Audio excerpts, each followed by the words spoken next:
Welcome everyone, it's a beautiful day and it's been a little while since we've done one of these, so today's video is all about gardening jobs for June. So in today's video we're going to go ahead and we're going to tie up those climbing roses, also to make sure that we take all the dead heads of shrub roses and climbers. We need to pinch out some of the summer bedding to make sure it doesn't get too leggy. Really important job, we need to feed all the plants with liquid feeds and also pelleted form, so I'm going to show you how I do that.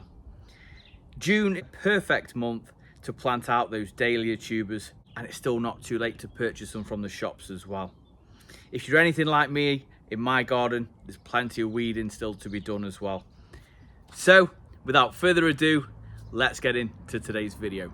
So I'm very lucky this particular rose is flowering its socks off, got lots of dead heads to take off, which is a much important job, right, any time of the season, but June it really will encourage a second bloom.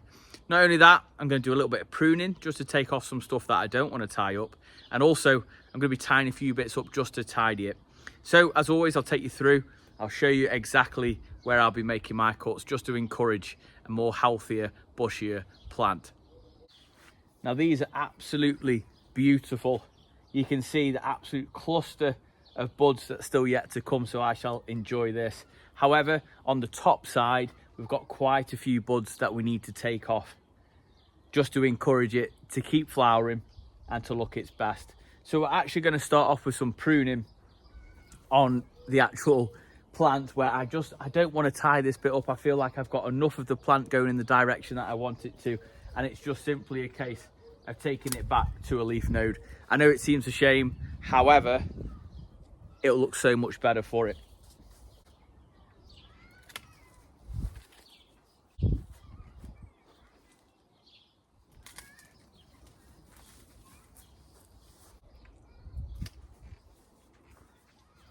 Now, a great tip when it comes to roses, you don't always have to tie them up with any twine. You can simply point it in the right direction by running it through the actual plant itself. What I mean by that is I will just simply pop this through here, over there, and that's all I'm going to do with that. Of course, I'm always going to take bits off to keep my art shape. I'm really quite proud of this as it comes over, as you can see just here, and there's nothing wrong with continuing to take that growth off just through there. Always taking it off to a leaf node. Let's go ahead and take some of the dead flowers off.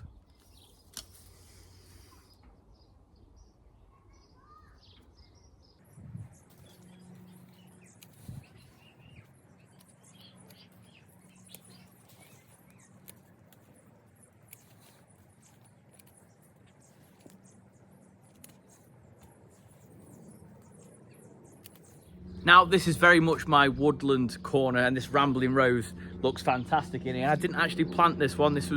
I only had about 2 or 3 plants in the whole of my front or back garden. So I'm really happy with it. Is it perfect? No, it's a bit of a work in progress, but I'll keep tying it in, I'll keep pruning it, I'll keep deadheading it, and it will get better and better. So I'm really pleased with this. This come up from the ground, should I say, back last year, 2024, so this is 2 years old for me now, so I'm really pleased with the progress that it's making. Let's go on and take some dead heads off my shrub roses, which I've actually kept on just for this particular job. So all my roses come from the old house. I actually dug them up late 2023 and they got planted sometime around 2025. They actually stayed in the ground here for a year, and then I transplanted them again into their forever home because I wasn't sure where they were going. This beautiful variety is called Arthur Bal. Now this really struggled, and again I've given this a bit of a prune in the winter. I'll put the link in the description down below as to how I've managed to get this looking like this, if that makes sense. It's all to do with pruning and what techniques that I actually used. So really important job now. I waffled on too much about that. Really important job now is to take some dead heads off the plant itself. Now I'm not simply going to just be taking them off the top to a leaf node, although that is beneficial to the plant. I'm going to take it a little bit further down just to encourage a bit of a bushier plant. It's always worth mentioning, take it down to an outward facing bud if you can. That just means that when it grows, it's not going to grow back into the plant. It's always going to reach out, reach for the stars, right? And there's nothing wrong with that. So it is worth mentioning, these are in full swing at the moment. This Arthur Bell variety is a beautiful scented variety. When they open up on clusters, very often it's more than one flower per stem. As you can see just here, I've actually got 3 or 4 on a head. Don't chop the whole thing, as I've got 2 more buds on here that are yet to come out. So as I've taken that one out, we've still got 2 beautiful buds to come. So just bear that in mind as you do your roses. I absolutely love these. And that, I think, is that.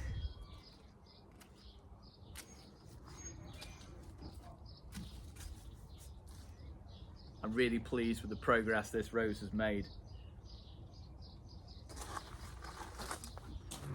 While we are on the deadheading theme, I'm actually going to take the deadheads off this purple lupin. What that's going to do is, it's going to encourage more flowers just here, and I will actually save these seed pods. If they're pollinated, then I'll have some beautiful seeds ready for next year, which we will sow next spring. But I don't know if you guys can just make out just there, we've got a new head which is going to come up, so that's going to take over. It'll never be as big as the original, but what it will do is it will give me a lovely little bit of colour continued into the garden. This one is still very much doing its thing, and I'm very happy to have it where it is. As you've probably spotted, lots of weeds. This front garden for me hasn't had much attention. It was very newly planted last year. This is only really 12 months old when it comes to the perennials, so it's got a lot of weeding to go through. But what I didn't want to do very early spring is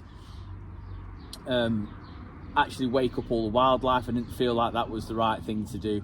And then as things started to mature, I really didn't want to get in the bed and start fishing through stuff, because I'd planted it quite heavily, that I wanted everything to do its thing, and it is coming through absolutely lovely. So I'm going to do quite a lot of maintenance on this back end of the year, give it a good mulch, cut things back, label things up, which is going to be really important.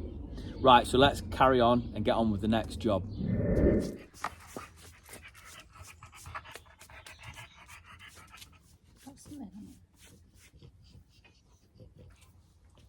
Done? Yeah. Thank you.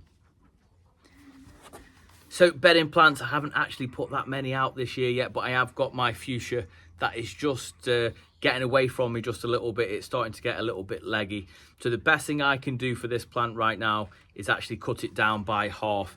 And what that will do is it really will encourage that plant to be much stronger, much healthier, and much bushier. And June is a perfect time to do that. Now, next job is feeding your garden. This is a really, really important job for June, as of most of the planting out gets done May or even before. So a lot of those pots, hanging baskets, and even things like this which I've planted up will be running out of nutrients, because compost only normally has between 4 and 6 weeks worth of feed. So there's 2 things I use. One is a soluble, so I use a seaweed feed, where I just simply put 1 cap into a watering can and then I water it through the garden. The other thing is I use a chicken manure, and that's full of nitrogen, because I'm at the stage of my garden where everything's quite small, although it doesn't look it sometimes. So I want things to get lots of lush growth on, and I'll show you what that looks like as well and how I apply it. So this is a very newly planted rose which I neglected for a little while, so I'm going to go ahead, just to show you guys, I'm going to give it a really good water with the soluble feed, and then I'm just going to sprinkle a little bit of chicken manure on there as well. So this is my chicken manure. I think this cost me from £10 to £12, but it shall last me all year. The great thing about this, it comes in a pelleted form, so you can just simply sprinkle it either on top of the soil, and what will happen is when it gets watered, the worms will drag it down, the nutrients will seep down, or you can sort of dig it into the soil as well, which is kind of more like an instant one, so the nutrients are already there.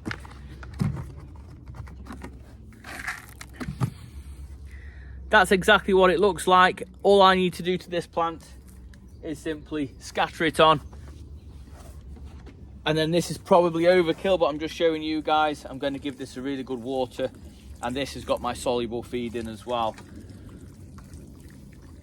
You don't normally need both, so don't worry about both. This will do a brilliant job on its own. I just wanted to show you guys the difference.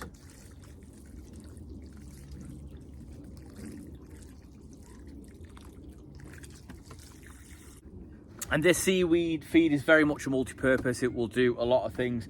A really good alternative is something like a Tomorite or a home brand variety of Tomorite. That'll do all your hanging baskets, tubs, all that sort of good stuff. It'll also do plants in the garden as well, so don't be afraid to use these feeds on pretty much everything. The only thing I wouldn't recommend using it on is any acidic loving plants. So you've got things like aces where you can buy a ericaceous feed. So you've got aces, you've got aces, rhododendrons, azaleas, camellias, just to name a few. Otherwise, go for it, feed your garden. June is a perfect time to get your dahlias planted in the ground. Now I'm actually going to do a separate video on all about dahlias, so I'm really excited for it. I had a lovely display last year, which I will hopefully be repeating this year, so I'm going to do a separate vlog on it. The only thing I would say is, when it comes to watering, water it for the first week, unless we have very heavy rains, of course, and then don't worry about it too much. Now what I mean by that is these are native to like Mexico, so they don't mind it on the dry side, so don't worry about it too much. And what happens if you water a plant every single day for weeks on end is the plant really does become dependent on you watering it, as opposed to setting its roots out and looking for moisture itself. So that's a really good tip. Just the first week, just water it every day, then start coming off it. I think within about 2 or 3 weeks of my collection last year, I never watered them again, and they looked absolutely fantastic. Also, if you're still seeing the actual tubers in store at the moment, it is absolutely not too late to be purchasing those and doing those from scratch, as they will catch up and they will still give you beautiful blooms this year. Now, I set out for a cottage style garden here at the front, and things have kind of got away with me in the front garden just that little bit. It's actually turned into more of like a wildlife garden, which I absolutely love, I must say. But I do need to take out a few of the weeds. All I'll be doing is doing a few selective ones. Like I've got ones next to my digitalis, my beautiful foxglove just there, taking a few out there, exposing a few areas where I can get a little bit of planting done. And don't be afraid to do any planting in June, as long as you give them a decent bit of water as you first put them in and monitor them. Don't be afraid to still get some planting done in June. I'm going to go ahead, do some selective weeding, pull out some of the big stuff, but I'm very happy with the way the beds are actually turning out. This is only its second year really of being here. I'll try and insert a photo just now of what it looked like when we first moved in, so I'm extremely proud of it. But that is simply it. I'm going to just take out a few piles of weeds here and there and not worry about it too much. This is where I'm at with my journey in my garden. I'm not going to beat myself up about the weeds that are coming through. It's a damn sight better than what it was when we moved in, and I'm very proud of where it is. Even though it's not quite where I wanted it to be, I'm still very happy with where I am, and I hope you guys are too in your journey, just about appreciating the sort of where you're at in your gardening journey. You know, having that cup of tea and sitting down and appreciating it, as opposed to jumping up and doing another job. Something that I'm trying to get better at. So let's do this little bit of weeding and then gonna wrap it up for today.